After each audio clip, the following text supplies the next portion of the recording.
Well, the oldest federal law enforcement agency in the United States is also one of the most misunderstood. Tonight, ABC4's Rick Aaron goes behind the badge with the U.S. Marshals Service to clear up the confusion. When you hear U.S. Marshals, you may think of Wild West lawmen on horseback in old cowboy movies because they've been around since 1789.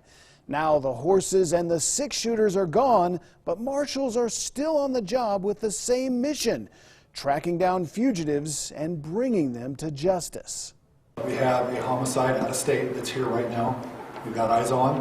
It happened yesterday. It's the modern-day equivalent of rounding up a posse. These elite police officers are members of VFAST, the Violent Fugitive Apprehension Strike Team operated by the U.S. Marshals Service. On this night, they're gearing up to go after a drug dealer suspected of killing a man the day before and fleeing to Salt Lake City. Over 90% of the fugitives that we go after have a violent criminal history. Child abuse, rape, attempted murder, robbery.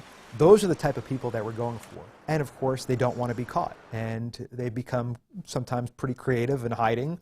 But luckily, we're more creative. The VFAST team is made up of officers from 25 different state agencies. I'm pretty confident that the best cops in this state work on this task force, because you have to be special to do this type of work. We're asking these men and women to go after people who are violent and don't want to be caught. That obviously leads to dangerous and sometimes deadly encounters. In August, a parole fugitive allegedly pulled a gun as VFAST members pursued him on Fayette Street in Salt Lake City before an officer shot and killed the suspect. It's life and death, and our team knows that. U.S. Marshals with a warrant, come to the door, man. We have the house surrounded. We can do everything right and still not make it home at night, and that's just the reality. We hope it never comes to that. It's my worst nightmare to have to stand in front of somebody's significant other or their children and tell them, hey, your loved one's not coming home tonight. But that is the reality we deal with. Apprehending the fugitive is just one step of the process. That person has to be booked into jail and given a speedy and fair trial.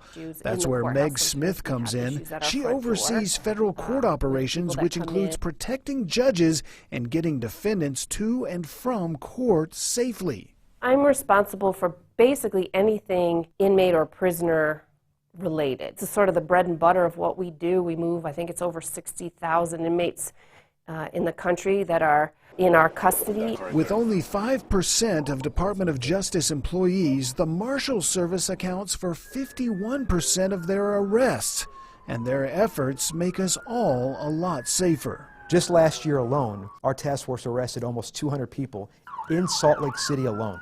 So that's the impact that we do have. Whatever you do, don't make the common mistake of confusing U.S. Marshals with Air Marshals. They are a completely different operation, which is run by the Transportation Security Administration. For Behind the Badge, Rick Aaron, ABC4 News. To see more Behind the Badge stories or to nominate a first responder for Rick to profile, just head over to our website, abc4.com/badge.